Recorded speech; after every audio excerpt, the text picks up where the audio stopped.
Bonjour, bienvenue au Festival international du film fantastique de Neuchâtel pour cette rencontre exceptionnelle dans le cadre du forum New Worlds of Fantasy, donc le forum littéraire du festival qui a accueilli de grands noms depuis sa création en 2010, notamment Joyce Carol Oates l'année dernière, Mariana Enriquez ou encore Georges Martin. Donc nous louvoyons entre roman, littérature pure et dure, bande dessinée, roman graphique. Et là, nous sommes particulièrement ravis d'accueillir notre invité aujourd'hui, Charles Burns, que nous espérions accueillir au festival depuis quelque temps déjà. Et c'est un auteur exceptionnel qui a vraiment façonné un univers très cinématographique qui pour l'instant échappe à toute adaptation, mais peut-être qu'il va en parler un peu plus tard, mais qui est vraiment qui est entre humour et peut-être certaines fois horreur, angoisse, mais vraiment avec toujours cette petite pointe d'humour tongue in cheek, comme on dit, qui est très intéressant. On peut dire aussi que Charles Burns est l'un des apôtres de la teenage angst, à mon avis, c'est-à-dire qu'il restitue extrêmement bien les tourments de cet âge très spécial à la fin de l'adolescence, dirons-nous. Et voilà, c'était absolument un immense honneur de l'accueillir aujourd'hui au festival. On ne pardonne plus non plus Black Hole, qui est un immense chef-d'œuvre et qui s'est décliné sur plusieurs années, que beaucoup de gens ont lu, j'espère, dans cette salle. Plus récemment, Dédales, dont le 2e volume est sorti il y a 2 ans, et nous attendons, je crois, le 3e bientôt. Et en fait, une œuvre que nous suivons toujours encore avec extrêmement d'attention. Mais je ne veux pas garder la parole trop longtemps. Je fais cette introduction en français car vous avez donc des cases de traduction si vous préférez. Donc ce sera en anglais traduit en français. Donc si vous ne parlez pas l'anglais, vous pouvez le suivre en français. Et puis, je veux encore dire que Charles fera une séance de dédicace à l'issue de cette conférence. Il y a une sélection de livres préparés par notre partenaire Payot, des œuvres de Charles Burns à la sortie, donc n'hésitez pas. Je remercie aussi Leticia Ramos, qui sera notre modératrice aujourd'hui, qui est une spécialiste de bande dessinée, plus que ça même, qui est aussi libraire à Genève et qui travaille à la librairie Cumulus, qui est le point de rencontre absolu de tous les passionnés de bande dessinée. Et Charles Burns, l'œuvre de Charles Burns est je dirais un des piliers de cet endroit-là. Donc je vous encourage, si vous êtes sur Genève, à passer à la rue des Étuves. Voilà. Donc je laisse la parole à Charles et à Leticia. Merci beaucoup d'être là. Thank you for being here. Such an honor. Et à tout à l'heure. Merci beaucoup.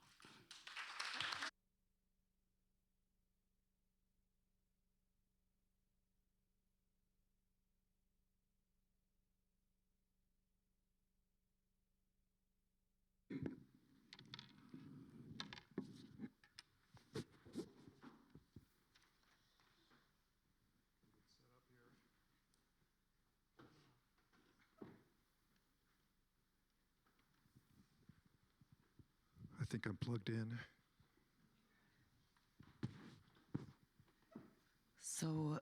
Pardon, en français. C'est difficile de commencer, on a déjà discuté un peu entre nous, mais je voudrais vous demander, pour commencer, une question banale, mais ça fait pas longtemps, il y a la pleine lune, une grosse pleine lune, lundi ou mardi. Ça vous inspire la lune? Il apparaît pas mal la lune, c'est une référence ou...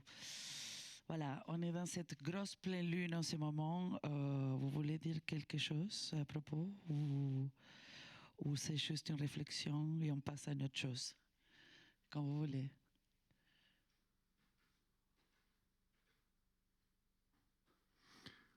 No, I enjoyed that full moon and took some good photos. Yeah, I think I've drawn plenty of full moons in my life as well. So, but this looked intriguing. It looked like a movie set when I was walking towards the water and the reflections and it was pretty incredible.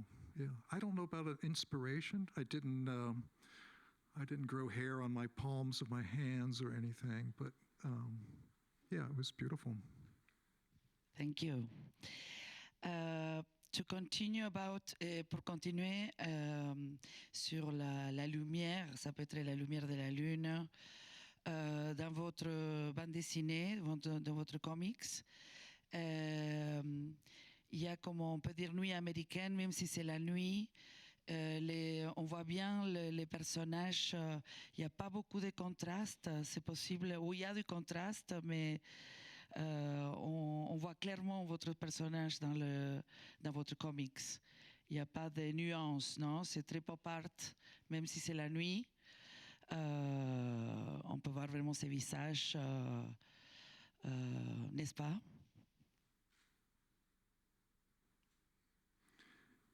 Yeah, I guess the light I use is very stylized, and it comes from a certain style of comics that I always liked.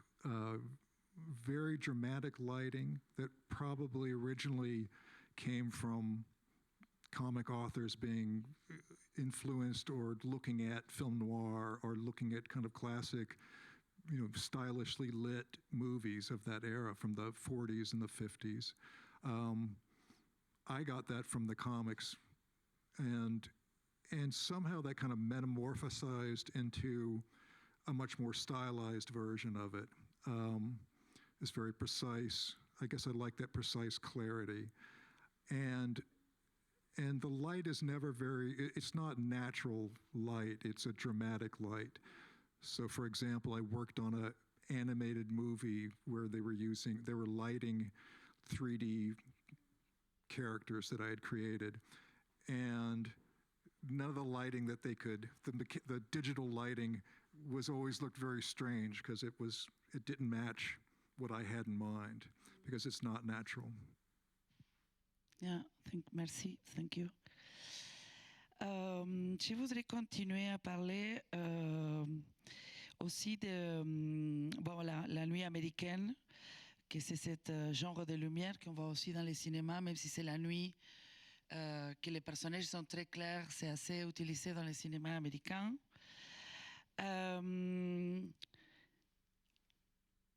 The camera, because some clients of me, we can't say that on peut dire que dans un comic ou une bande dessinée, aussi on peut placer la caméra dans différents endroits pour avoir une vue différente. Ça veut dire la caméra, elle peut être en hauteur, elle peut être très proche. Par exemple, un exemple qui me vient dans la tête, c'est par exemple les dernières Dédales 2, qui a, on sait que cette forme monstrueuse, il est quelque part où il va apparaître, on ne sait pas quand. Mais la caméra, on va dire, elle est située comme dans un plan supérieur qui regarde les personnages. C'est important pour vous, bien sûr, ce cadrage, cette vision ou cette suspense qui crée aussi où vous placez la caméra, les points de vue plutôt que la caméra.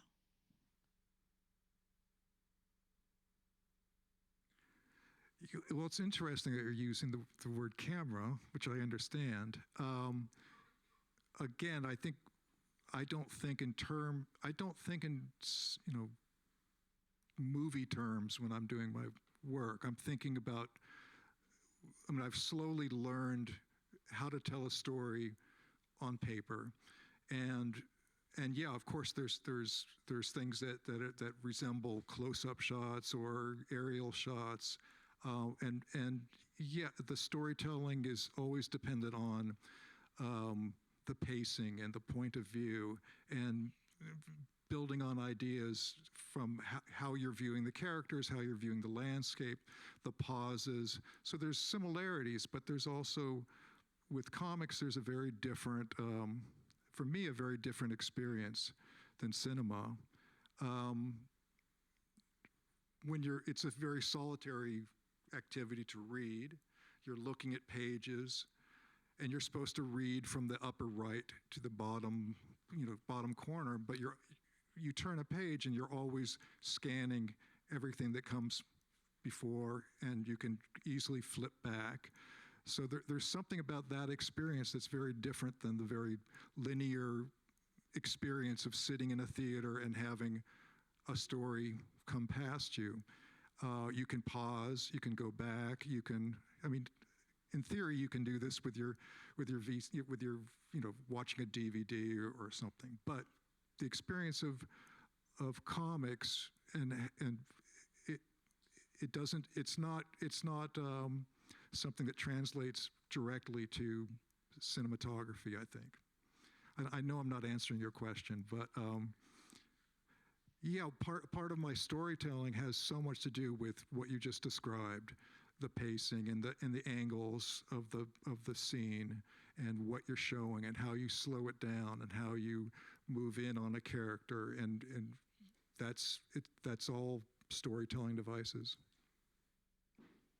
Yes, because dans your comics, there is il y a cet monde idéal des années 50-60, si on connaît votre travail. Do you want to speak in French? I'm just worrying that... Je parle en français. I'm speaking in French. We're just speaking. Okay. Sorry, yeah, sorry. Que votre travail, c'est surtout cette jeunesse qui parlait Pierre-Yves d'insouciance années 50-60, mais il y a quelque chose qui a pris une autre forme, soit c'est l'inconscient qui va accoucher d'une forme différente, qui va guetter cette population jeune pour, voilà quoi, c'est un peu l'histoire d'angoisse, tous ces suspens. Et voilà. Donc l'influence du cinéma, c'est plutôt aussi années 50 et 60, votre influence filmique à la base. Série Z aussi peut-être. Well, most of my inspirations come from my youth. And what was available for me when I was very young was what was on television. I didn't get driven to the movies very often. So it was watching, at that time in America, I was born in 1955, so they were starting to show old horror movies, but generally very cheap horror movies. And there were also related television shows, like The Outer Limits, The Addams Family, which was very dumb, but there was it was kind of very popular for a while to have those kinds of movies and those shows on television. So that's what was available to me. And when I was young, I was not very discerning. It's like, oh, it's a monster movie or it's a horror, I'll watch it. If it's the cheapest, low end, the giant Gila monster comes to town or whatever it is, I was still watching it. I could tell which ones were good and which ones were bad, but that was just, for whatever reason, I was interested in it. And one thing I think about is, you were talking about American life, and for some reason I was aware at an early age of this kind of idealized vision of America. So this was post-World War II, and there was this level of prosperity, and everybody should have a home and have a wife and child and dogs and cats and a car and everything. There was in the commercial world, you would see the commercials on television, the commercials in magazines. There was this idealized vision of prosperity and et yeah. Vous voulez tout casser, vous voulez tout, pas détruire, mais ces monstres, ces visions monstrueuses, c'est que derrière tout ça, toutes ces réalités joyeuses, il y a des choses cachées. Bien sûr, il y a des sentiments qui ne sont pas exprimés, mais qui sont toujours là, non? Well, yeah, I mean, that was my feeling of being aware of that, the projected reality, and then the reality that I was experiencing, which was, not that joyful necessarily. So that was something that was, I mean, I wanted everything to be nice like that, but it was not. Yeah. And that was part of growing up too. Just thinking about what the image, the projected image is, and what's behind that, the reality behind that. So that's obviously a theme that I've come back to endlessly in all of my work somehow. Et quand vous avez commencé votre œuvre, vous êtes un auteur underground, vous êtes un auteur alternatif underground. Et quand vous avez commencé votre œuvre et qui a été éditée, et comment la population a reçu ça? Bon, je pense qu'il y a eu des clients qui étaient ravis qu'il existe cet univers-là, où les gens ils étaient un peu agressifs. C'était bien reçu. Quand votre première, par exemple, Black Hole, on revient sur Black Hole, qui était en plusieurs chapitres quand il est sorti, plusieurs livres. Vous avez eu des fans tout de suite ou c'était quelque chose qu'avec le temps, vous avez eu la reconnaissance?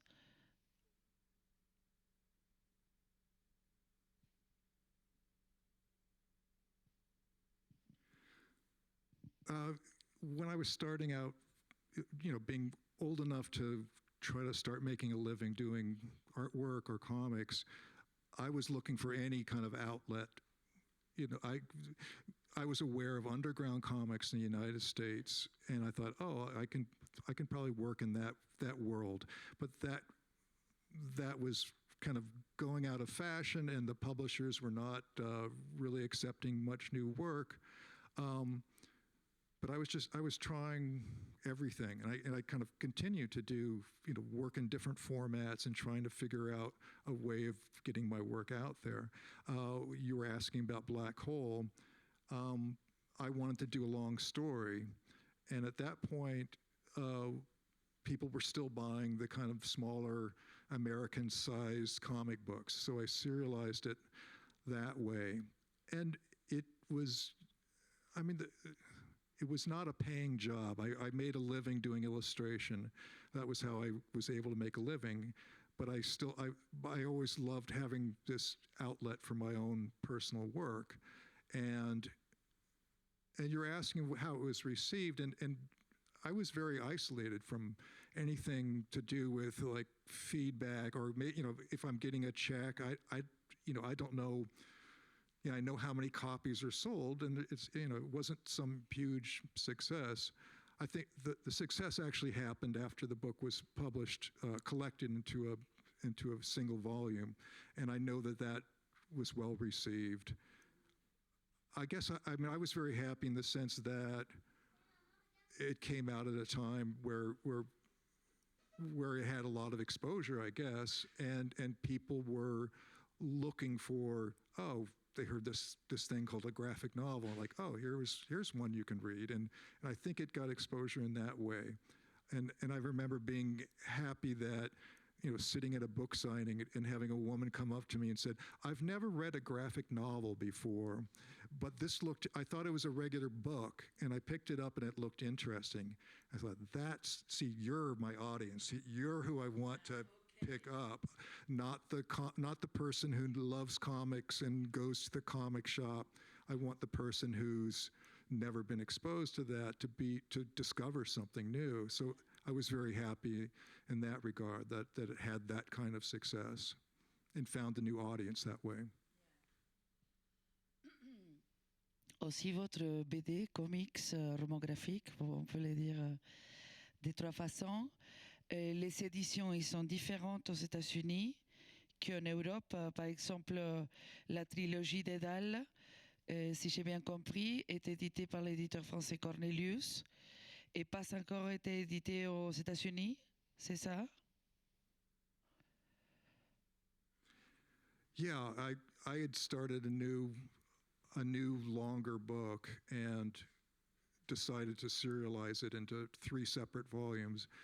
And I did present it to my American publisher, and they basically said, well, we could do this if you insist, but for them, for the market, for the American market, the idea of the kind of classic Franco-Belgian album is still this kind of strange thing that is not popular with Americans or the American buying public. So I think it was a good choice for them to wait. So it is going to be collected and come out in a year from now, a year from now. But one thing that one thing that was great is I had a French publisher who I love. They do amazingly, beautifully printed books. So I knew even if there was some problem, in the United States, I would still have this, great publication. It was a you have something that's solid and real and yeah. So it was not any strategy other than this isn't great for the American market. So that's fine with me. As long as it's published somewhere, I'm happy. Super.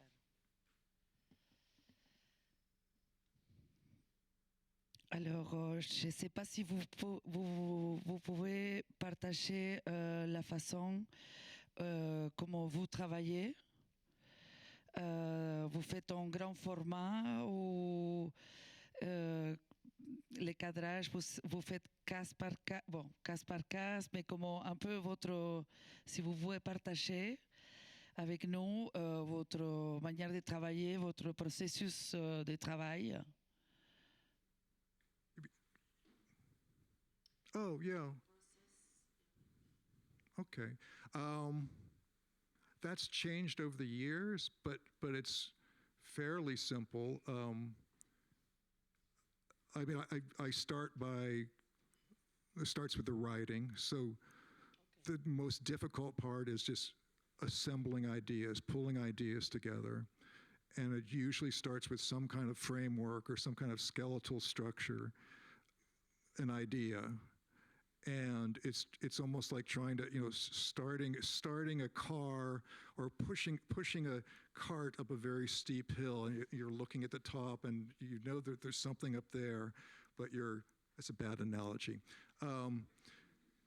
But what happens is I don't work from a full script. I script as I go, meaning I have the idea of where everything's going, but I have the enjoyment of discovering things as I'm working. And that's kind of what makes me continue working, is having that enjoyment of discovery.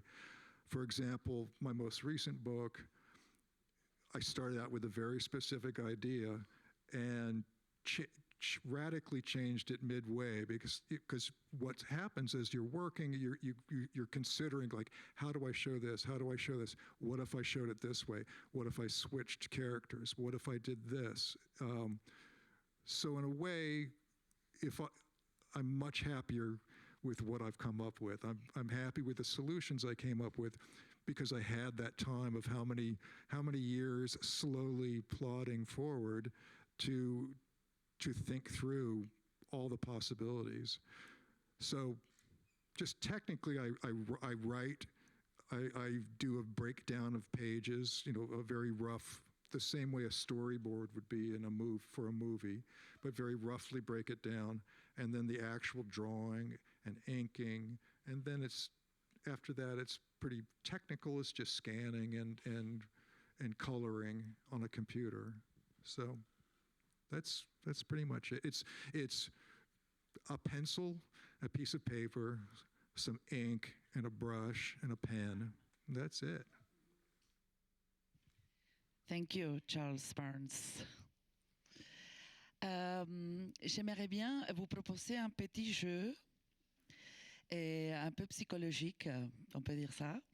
Je vais vous dire un mot. Good luck with this. Alors, c'est association libre, donc je vous dis un mot et la chose qui vous passe par la tête, ça peut être aussi un autre mot ou une anecdote. Et vous pouvez, si vous voulez, vous la partager avec nous. Donc, alors, simplement, si je vous dis le mot noir, parce que vous travaillez noir et blanc, c'est du noir profond, Voilà, noir. Premier mot. I'm going to make a joke out of every one of these. I don't know. I don't think I'd be very good being analyzed. Black, let's see, black. Next. Next. Obsession. The blackness of my soul. No, I don't know. Bah, vous pouvez dire blanc aussi. Bon. Alors, dans notre jeu, le prochain mot, c'est obsession. What? Obsession? Obsession. Obsession. My usual daily life. No, that's not. I need to come up with one word. Obsession. I don't know. Next. Fantastique, parce qu'on est dans le festival de cinéma fantastique. Fantastic voyage. No, I'm not doing. This isn't working. I think I'm not going to be entertaining enough to come up with something Okay. evocative or fun. Ok. La prochaine. Je peux continuer quand même? I can continue? Yeah, with let's two. try it. Okay, I'm let's gonna try. try We to. will find a good one. Alors, mélancolie, romantisme, car des personnages dans votre BD, par exemple, c'est une femme aussi dans Caprice, le dernier livre chez les éditions Cornelius. Il y a toujours cette femme ou un homme qui regarde par la fenêtre et on ne sait pas si l'action il a déjà eu lieu. Si cette personne elle est en train d'attendre le pire parce qu'il y a un suspense, il y a comme une espèce on ne sait pas qu'est-ce qui va se passer. Et un peu de mélancolie aussi parce que la personne elle s'en souvient. Alors, qu'est-ce que vous pouvez me dire? What you're referring to is a new book that's a collection of fake comic covers, and the specific image you're talking about is from a magazine or a book called Vagina Beauty, where you see a woman who's lifting her dress, and there's a guy watching her through a window, which is kind of a classic voyeur situation. But you're looking at their expressions, both of their expressions. Neither of them look happy, but they're both aware of each other too.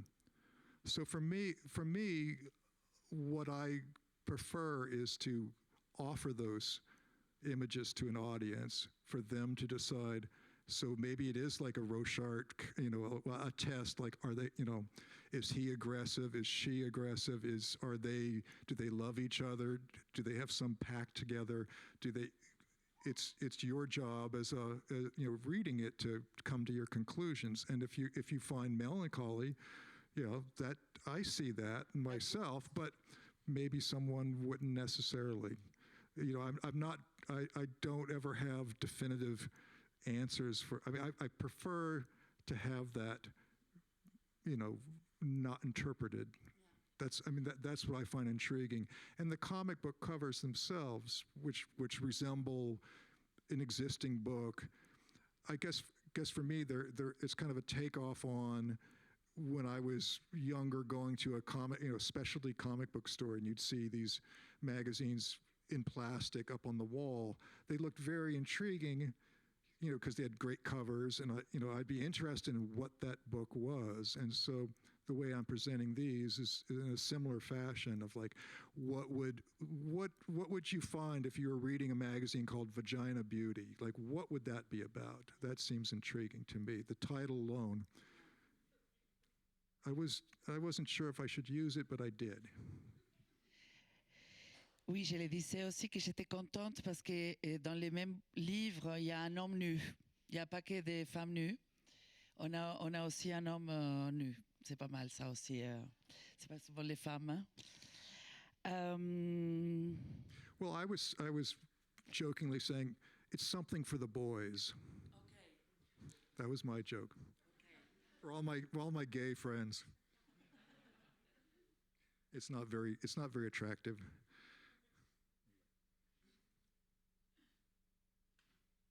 Et le dernier mot, alors, ça serait métamorphose, qui m'était soufflé par une copine avec laquelle on a travaillé pour les questions. Alors, la dernière mot, the last word, is métamorphose, qui est pas mal aussi dans votre comics, votre roman graphique. L'effet que le personnage il va se métamorphoser, soit depuis son sac à couchage même, qui devient un cocoon, et que ce même personnage, après, il va devenir quelque chose d'autre. Donc, c'est important, ce mot, quelque part. This image. Yeah, I mean that was the central, it was the core of Black Hole, and of course plenty of other stories. I mean, there are obsessions that I don't know where they come from specifically. I remember way back when, very early on, I remember talking to my wife and telling her about a story that I was working on, and she said, "You can't do another story about transplanted heads, transplanting heads onto other bodies." And I'm like, oh, I guess you're right. And I'm like, oh, yeah, I've done that before. And the same thing is true with, for example, when I finished my previous book, I always go through a crisis of like, how do I move on? Do I have something else to say? Do I have something new to say? And I kind of forced myself, okay, I'm going to have, no more teenagers. I'm going to have adults. I'm going to man up and talk about, my midlife crisis or something. But I was starting to work. I did like 3 or 4, in-depth stories, like starting to work and scripts. And I just like, oh, this is just shit. It was horrible. It was like so depressing. Speaking of melancholy. So I just, what started me on this new book was, I was like, I don't know if I can continue on or if I have anything left. So I said, all right, I'll do you can do a 7-page story, and if you can't do that, then find something else to do. So I sat down, the initial start of the story that you mentioned, Dédales, was based on me at a certain age, sitting in a kitchen, doing a self-portrait, very high on LSD and pot and alcohol. And so I actually still have this drawing. And then the idea, I remember like having wishful thinking of a beautiful girl would come in. And of course, no, there's just my buddies sitting out in the front room getting stoned. So it started with just that image of someone sitting, looking at a chrome toaster, looking at the reflection of him, distorted reflection, and doing a self-portrait. Yeah. So that's how what happened was that was just the way of me getting into the story. And once I was a few pages in, like, oh, she's a character. Oh, his friend is referred to, and as being out in the front room. Oh, so it started building from that, and I finally got over that moment of fear. But I did get back to young people again. So I apologize for not being mature. Et l'image qu'il raconte, c'est quand Dédales 1 commence, qui a ses portraits, qui devient tout de suite un monstre, heureusement. C'est ça qu'on attend de vous, en fait. Alors, j'ai lu aussi que vous avez fait un vinyle, les covers d'un vinyle pour Iggy Pop.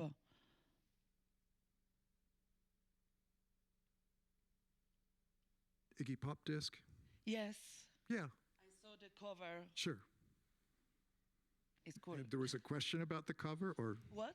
There was a question about the cover? No. I was thinking about also, I was read that your collaboration, and that you didn't want to do it, you don't take propositions, que vous prenez pas des propositions. The story was...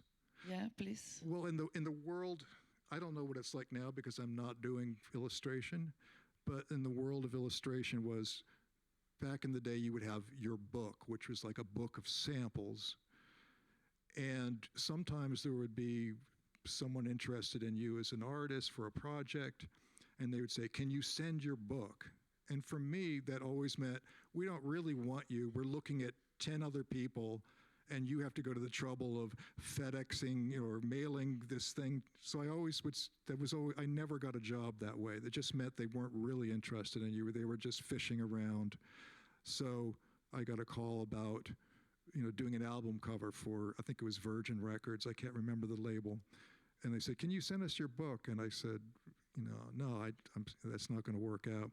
I'm like, yeah, this is a cover for Iggy Pop. I'm like, so let me write down your address. And so anyway, I got to meet him, and I got a laugh out of his. Basically, they told me, if Iggy likes it, we'll use it. And I had a very short time to work on it.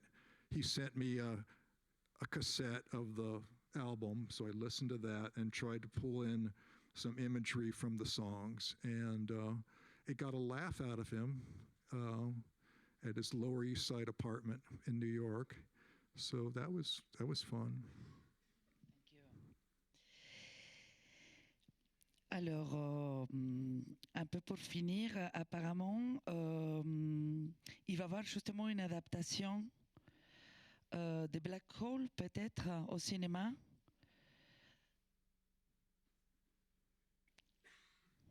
Maybe not. Maybe not. No, I can't remember how many years it's been, but there have been how many scripts written, full scripts, directors attached to it, big names and medium-sized names. But I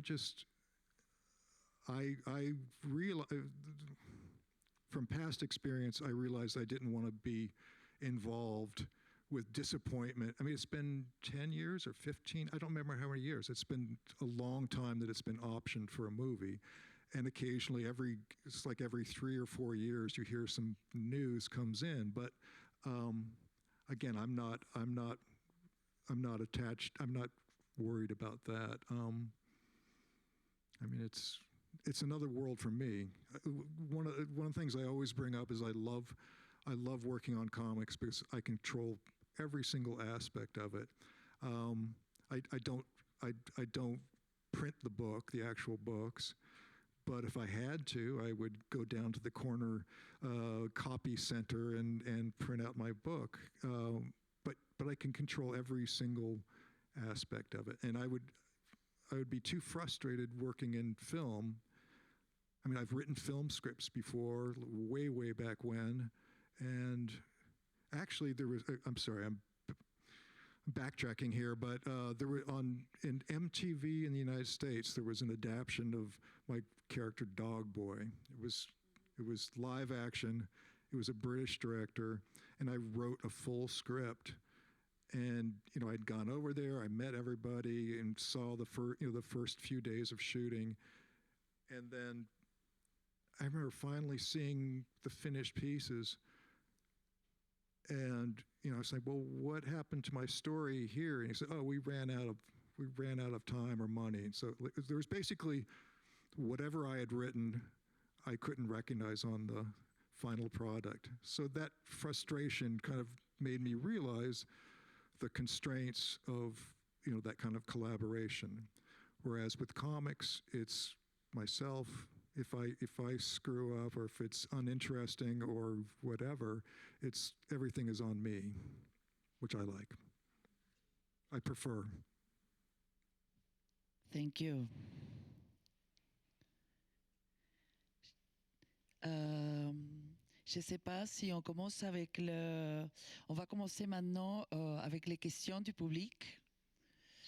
Alors, je ne sais pas si quelqu'un a une question à demander à M. Barnes. Bonjour, j'aurais une question à vous poser par rapport au malaise que vous essayez de créer dans vos bandes dessinées. Dans quelle mesure est-ce que le malaise provient plutôt de l'aspect psychologique des personnages ou de l'aspect corporel des personnages? C'est quelque chose que j'ai parfois de la peine En tout cas, j'ai aucune certitude en vous lisant. Qu'est-ce qui provoque le plus de malaise? Est-ce le corps ou est-ce l'esprit? Et dans quelle mesure est-ce que vous essayez de l'exprimer par le dessin ou par le dialogue?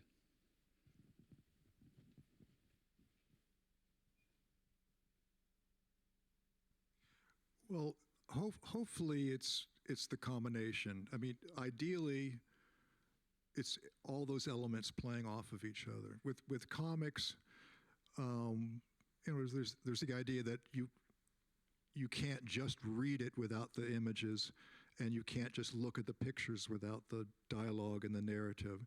I mean, there's certainly people who do amazing comics that are just silent or don't have any narrative. So it's definitely possible, but for me, it's a combination of those things of trying to, using all those tools to create a story as best I can. Yeah, but I would also say that most cartoonists that I know kind of come into that world as writers, primarily writers or artists, and I certainly did come in from the visual side of it, and probably spent longer teaching myself to construct a story and write a story. So I came in from the visual end of it.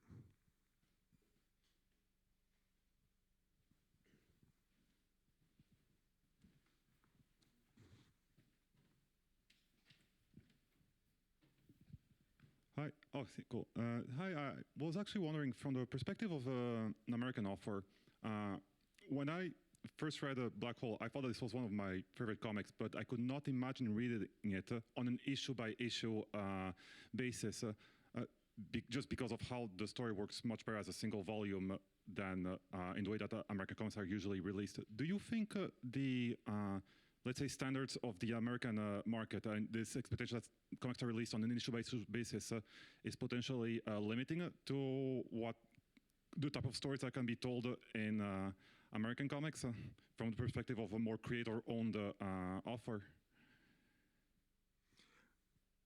You're asking whether the world of American publishing is constricting on... Yeah, because of this issue-by-issue expectation that some publishers might have versus publishing a single volume.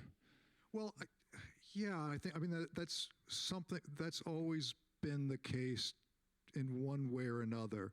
I mean, there's still comic books, serialized superhero stuff that comes out. That still exists, but the larger market of graphic novels, is very popular. On the other hand, I think that market can be very constricting to a new artist or a new cartoonist who's like, oh shit, I've got to do a 400-page book as my first work, whereas you should probably do a single page or 3 pages or learn as a short story. And it's changing a little bit more recently. I think there are more cartoonists who are starting to self-publish books themselves and realizing, like, maybe eventually that'll be collected into another volume. But they're all in a monetary, they're getting paid for their work as they're going. So people are figure out ways to make those things work, fortunately. But I do think that maybe the popularity of like we want a huge graphic novel, I think that can be difficult to kind of for a younger artist who's starting out that feels like they have to come up with this masterpiece. I mean, I had worked for years and years doing short stories, single page comics, all kinds of things, and I had a long story that I wanted to do. It wasn't just long for the sake of accumulating pages, because I wanted a big long story to work with. I felt ready for that, but I can imagine it would be incredibly intimidating for someone who's starting out.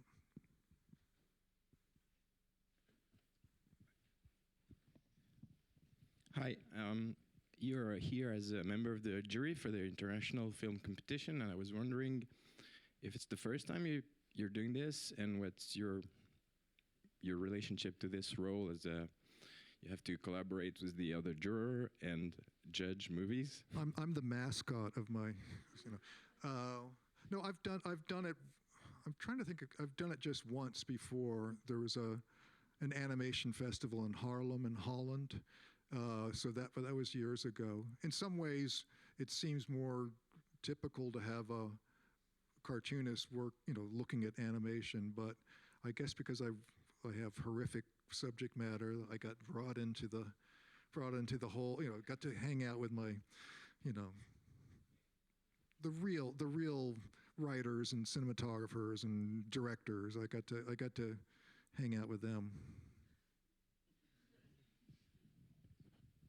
Hi, I have a question about your, I have a question about your process. When you were talking about how some of the characters form a life of their own, and you, thank you, and you change up the story based on those characters, what part of the process is that you've already inked and halfway through your book?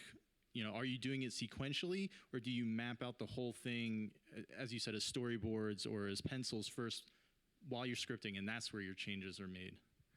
No, it's I don't do a full script. I'm constantly writing, so it's this kind of additive process. I have a structure, an idea in mind, and I write about that idea, and that those ideas change as I'm working. But I usually work with two facing pages, laying that out. And then, you know, so I'm scripting as I'm going along. I've talked to, I mean, everyone that I've talked to, every cartoonist I've talked to works in some, you know, different ways. My friend Chris Ware puts a piece of paper on his table and starts working. No script, you know, just that's how he does it. For me, it's a process of, you know, combination of coming up with rough sketches of how a page is going to be broken down, you know, working. It works. I work from very, very rough.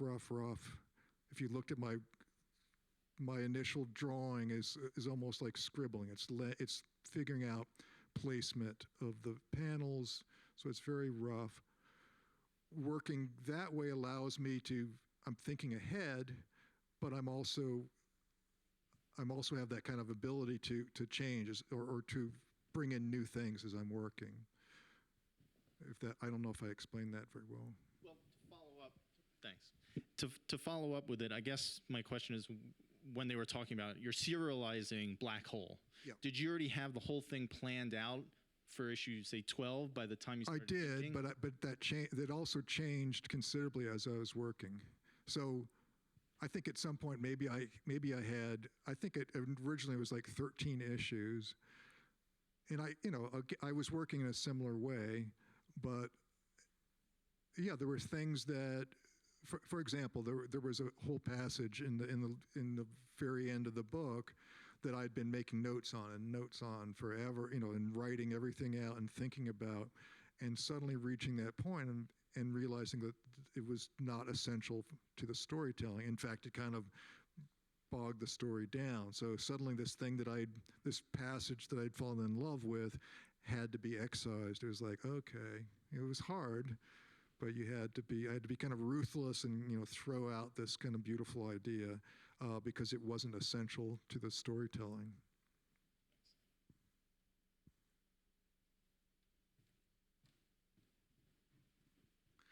This isn't fair. This is a fellow I'm very juror. interested in you, in your work. No, as I come from filmmaking, I'm interested in, you said you want to control everything and you sit alone and you work alone. You never kind of discuss ideas with other people, or is there a moment where you show the work to someone to kind of get a reaction before it's published? That's a good question.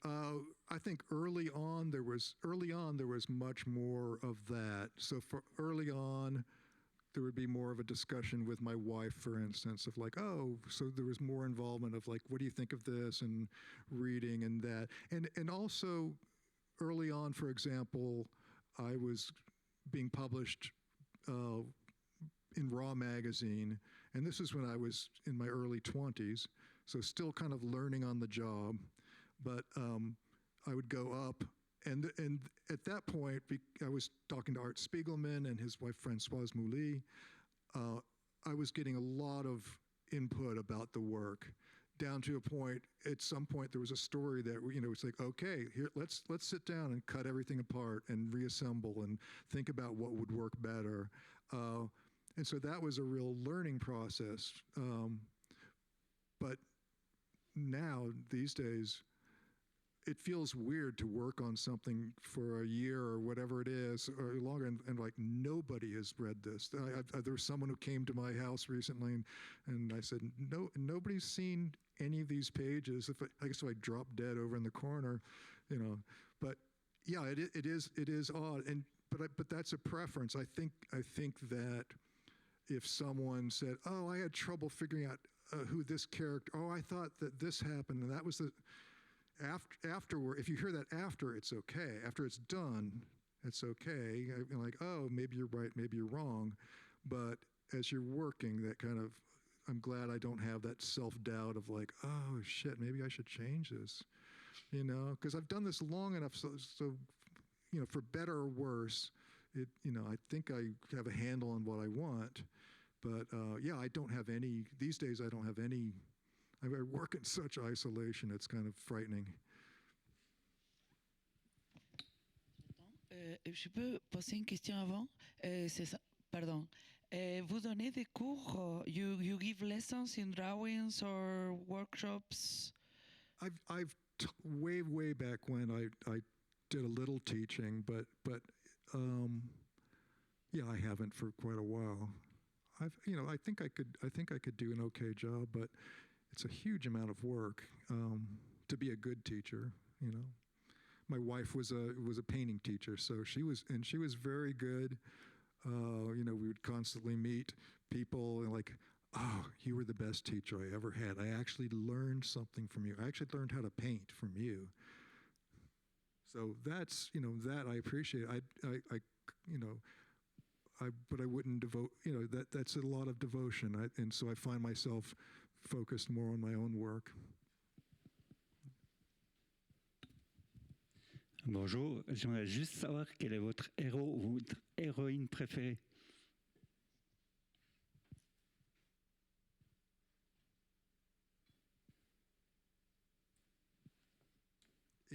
In what part of the universe?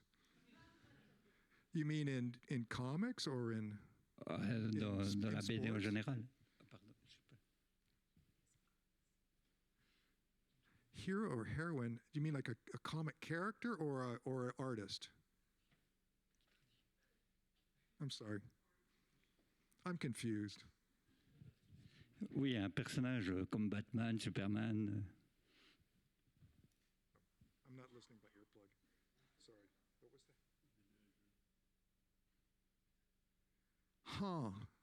Let me see. I'm going to think of some snappy answer, and it's not going to be a good one. Gosh. Can you give me about 10 more minutes so I can think about this? No, I don't know. When I was growing up, I liked, you had your choice. There were so many limitations. There was Batman or Superman. I liked Batman because Batman seemed a lot cooler. Superman seemed pretty dumb. I don't know. I like Dick Tracy. I liked how psychotic Dick Tracy was. Does that count? Sorry.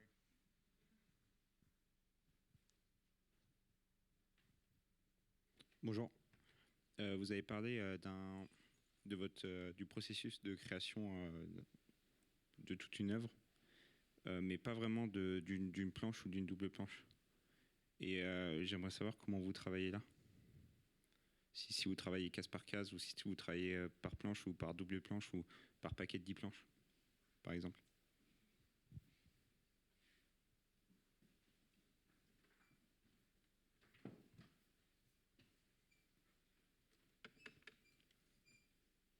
Yeah, I mean, I can talk about those technical things. I think when I started out, I had always looked at comics and I had some sense of how they were broken down, but I didn't really have any constraints. I would just like, oh, wide panel here, medium-sized panel here. So I was doing it intuitively, thinking like, oh, this would look good or this would work.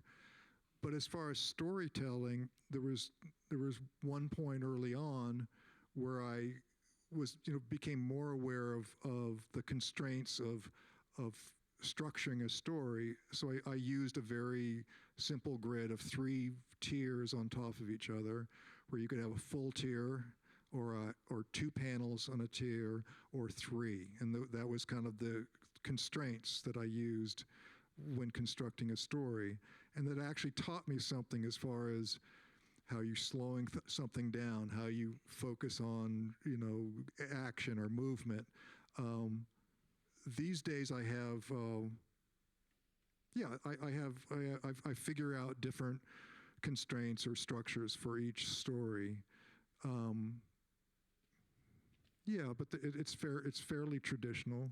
Yeah, so I'm thinking about in the last book, I'm using a lot more large panels that are kind of just purely visual, a way of kind of stopping you and allowing you to pause and regroup. And so yeah, I think each book has a different kind of strategy that I use.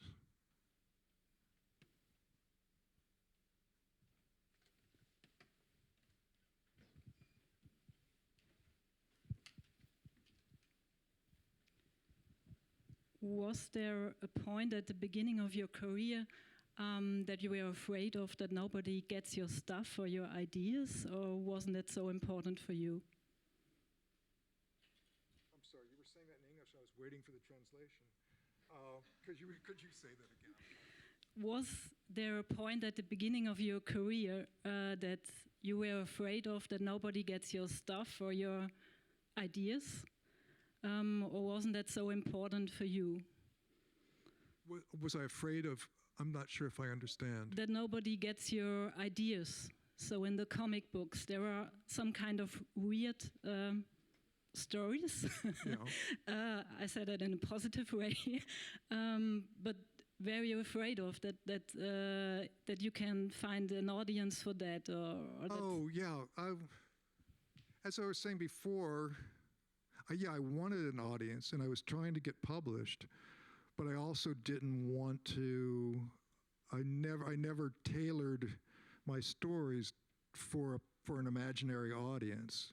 I mean, for me, that seems like, it would just destroy any ideas or any pleasure out of creating something. So I never, I'm not going to do a young adult graphic novel. I'm thinking about the American market. Like, if you're going to make it in graphic novels, you better do a young adult graphic novel, or an autobiography, or a biography of, Mark Twain or I don't know who would be. But, there's a market for that. And I know that people want to work in comics, and that's a viable way to go. And it's fine with me. I was lucky enough to do illustration and commercial work that I knew I would get paid for, and that was something they were not my ideas. It was selling a product, or it was selling it was for an illustration for a magazine article or whatever it was, and I understood that, and I was lucky to have that outlet. But I never took into consideration what would be palatable or what would sell. I guess I was always looking for some place that would sell it or publish it. And I was lucky in that I met my friends Art Spiegelman and Françoise Mouly, who did Raw magazine, and they were publishing this big oversized kind of art, comics, graphics magazine. And for me, that was almost like what I'd always imagined, this kind of hybrid kind of art, graphics, comics magazine, kind of oversized. I think in the first issue that I saw, it had Jacques Tardy, who I'd never seen before, and little pamphlets that were inserted in. It was kind of an art comic, and that's kind of where I was coming from, or felt like I was coming from.